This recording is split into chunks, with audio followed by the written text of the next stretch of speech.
let's get into it, you two. Why is selling in EMEA different? Let's start right there. I think for any US people that are on here, and I know I was chatting to one of my colleagues actually last week about this. Generally, and what you might not know, even in certain countries, like longer vacations, as it says, are a lot more common. So, for example, when we sell into the Nordics, if you're selling into Sweden, Norway, some of them, because they don't have a lot of light, generally in the first part of the year, like it gets dark really early, the amount of light and sun they have in the day is not a lot. They actually take July or August off, literally the whole month off. I had a deal recently at the moment with a company in Sweden where I said, the champion I had was, hey, Jack, I'm going on holiday. And I said, oh, okay, great. We'll touch base in a week. And he said, now we'll have to do it in 6 weeks. I said, what are you on holiday? Where are you going? Traveling? And he said, no, we're going to like my summer house. It's what we do in Sweden. And that's something I actually forgot that happened. And I think if you compare that to the US, Jack's completely right. The EMEA, we do take long holidays. And I think it is quite a thing that you do get more holiday time. James, correct me, I think it's only, you get 10 vacation days in the US. So it kind of depends. Company norms are different and culture is different, right? Yeah. Great example is the smaller your company is, the more flexible they typically are with time off. That's what I've seen in any case. But I'm interested in hearing from the people in the chat. I think it differs in the US. So let us know in the chat, how many vacation days did you get when you signed up to be a team member on your team? How many vacation days did you get? This is interesting. Okay, so 25 is a lot, actually. Wow, for the US.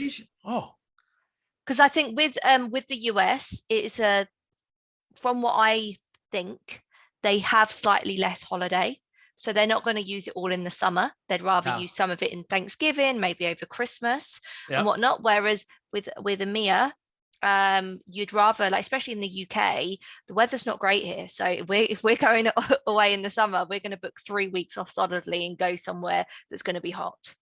Yeah, I find that the most common conversation I hear about in interviews is 2 weeks. You get 2 weeks paid vacation. And that is like the magic thing that you hear at the interview. Now, it's common for like high-level execs to push back on that and say, I think I'm going to need 3 weeks. And this is for people that typically do the thing that you just mentioned. They take 2 vacations. They're out for holidays and then they're out in the summer at some point. And I think people that push back on that often get it. They get that time. It's not like they're going to turn them away. No, we can't do 3 weeks. Thanks, but no thanks, right? We're going to find somebody else. Yes or no, do you delete immediately out of office messages when you get them? Yeah, I think a lot of people delete them. It's okay if you guys delete them. I delete the ones that don't give me any information, but I scan. That's what I do. I might not read them all word for word, but I scan for things like location and when they're coming back and things like that. So lots of nuggets in it. Exactly. That's how I feel too. Jack, Ellie, do you guys use those out of office messages the way that I do? Juicy thing you can get personally for me is when they forward you on to someone else and their mobile number is there. And I'm like, oh, here we go. I'm out of office, but speak to this person. Or even if it's for example, when I go on holiday, will actually have to tag my manager in. So I don't know, prospects will probably never maybe want to sell to me, but they would go and get my sales director's mobile number that they can call. It's the same if you're like, let's say you're selling marketing software and you're trying to sell to a marketing manager. They might have to forward the emails along to the CMO. Bang.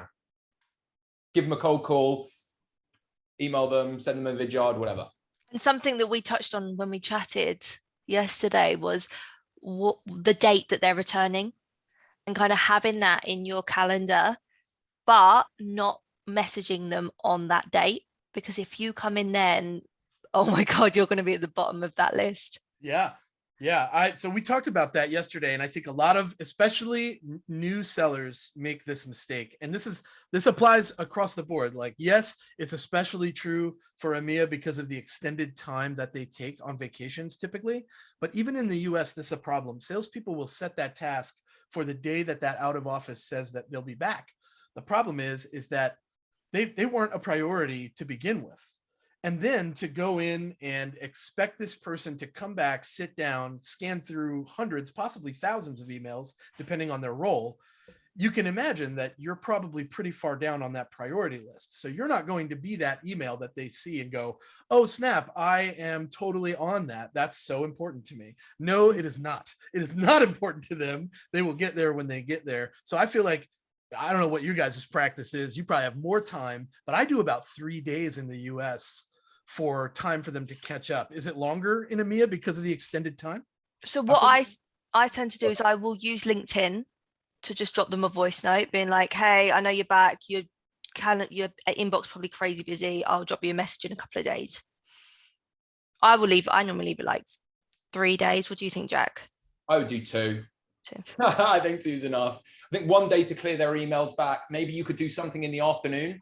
I think most people probably have like just gone through and cleared the thing. But having said this, if you're sending someone an email on the day they come back from holiday, you could be one of, let's say, best case scenario, 150 emails. Totally. They are not even going to bother. They're going to not even read it. They're just ticking the box on the side because they don't know who you are if it's a prospecting email. But another one we could do is like, if you have a deal, give them some time to come back as well, unless they're going to reach out to you. Do the same thing. Don't email them the day that you get back.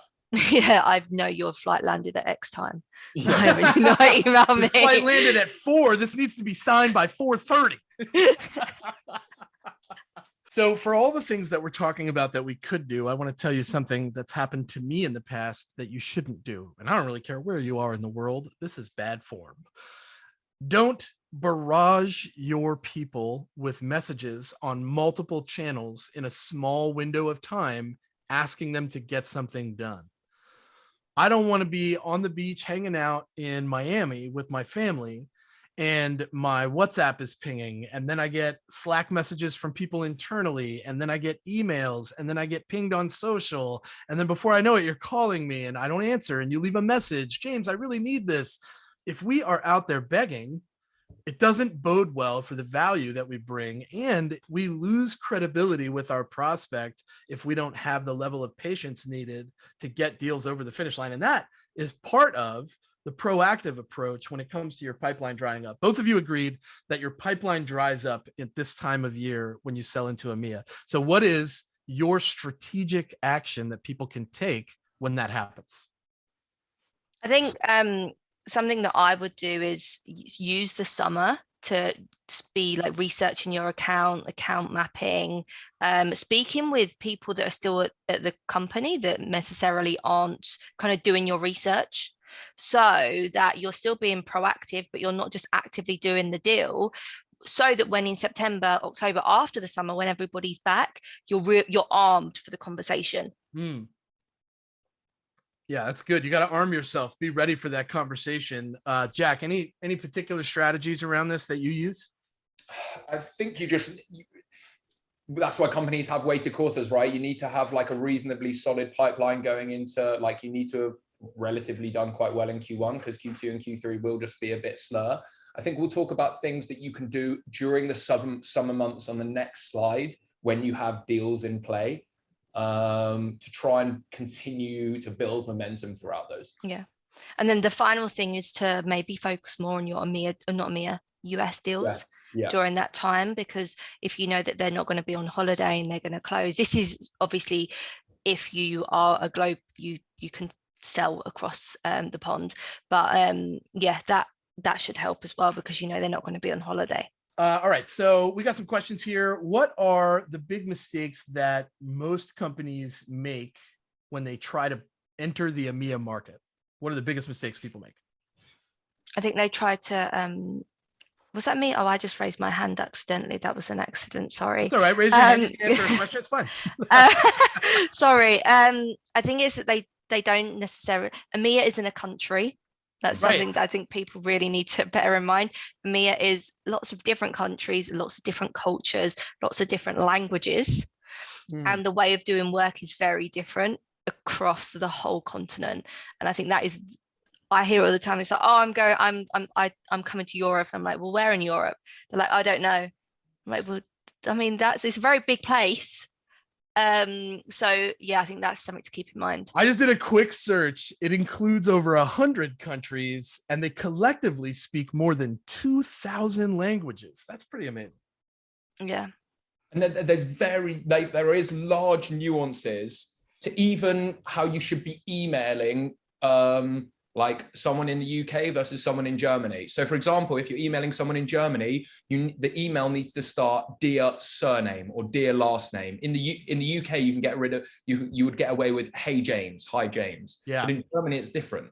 Like that's interesting. Yeah, because we often debate about that opener, right? Hey or hello, right? But you're saying dear actually works better in some places in EMEA. Dear last name is how you should email someone in Germany. Wow, dear last name. I did not know that. Did anybody, is that new for anybody else? Is this your first time knowing dear last name is the way to go? Oh, look, Jarina says the same in France. Yeah, same in France.